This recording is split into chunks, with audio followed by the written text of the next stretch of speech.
नमस्कार दोस्तों, railway exam की PYQ सीरीज में इसके अंतर्गत हम साइंस पढ़ेंगे। आप सभी का स्वागत है डायमंड अकेडमी की ओर से। आज हम फिजिक्स से प्रारंभ करेंगे।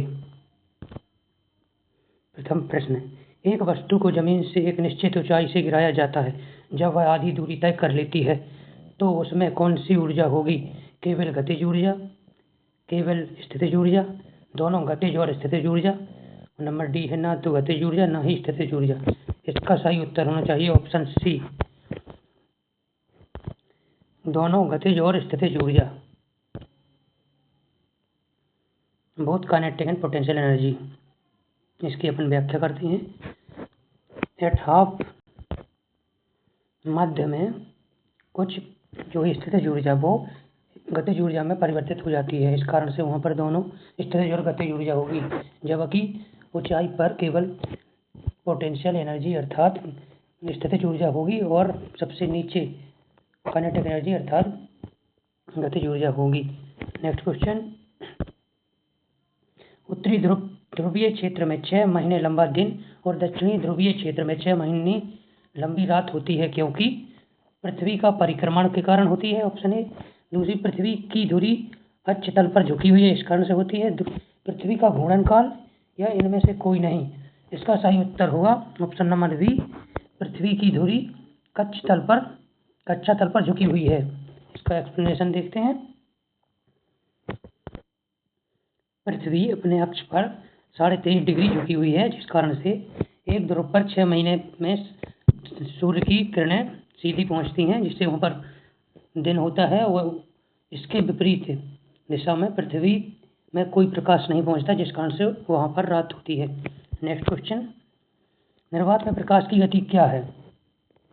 3×10⁶ मीटर पर सेकंड, 3×10⁵ किलोमीटर पर सेकंड, 3×10⁸ किलोमीटर पर सेकंड, या 3×10⁹ मीटर पर सेकंड। इसका उत्तर होगा 3×10⁵ किलोमीटर पर सेकंड।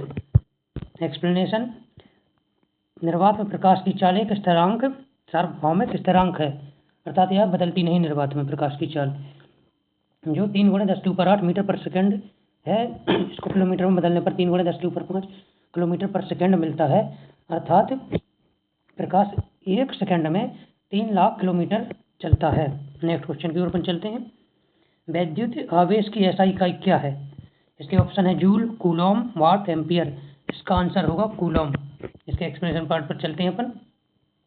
विद्युत आवेश का SI मात्रा कूलॉम होता है और इसका गणितीय सूत्र धारा गुणे समय होता है, अर्थात जो धारा और समय के मापक की अंतिम इकाई होगी वही कूलॉम होगा, अर्थात विद्युत आवेश का SI मात्रक होगा।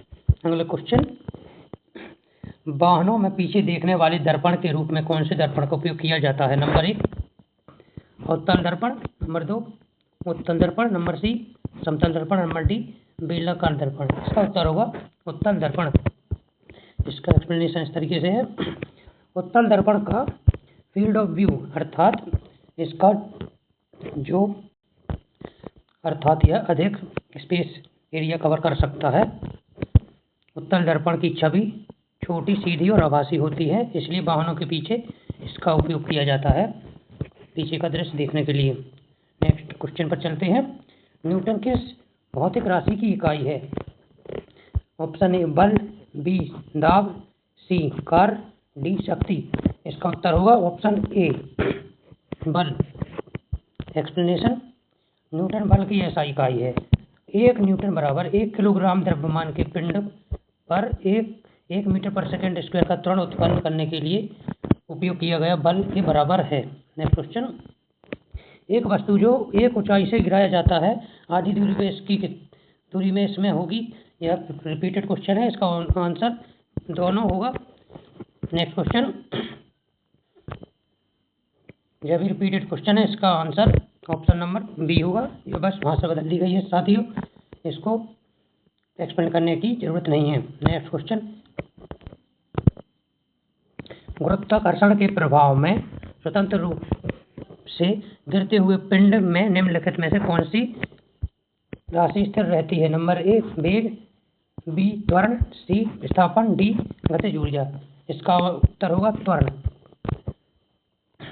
स्वतंत्र रूप से गिरते पिंड पर केवल गुरुत्वाकर्षण बल लगता है, इसलिए गुरुत्व स्थिर रहता है।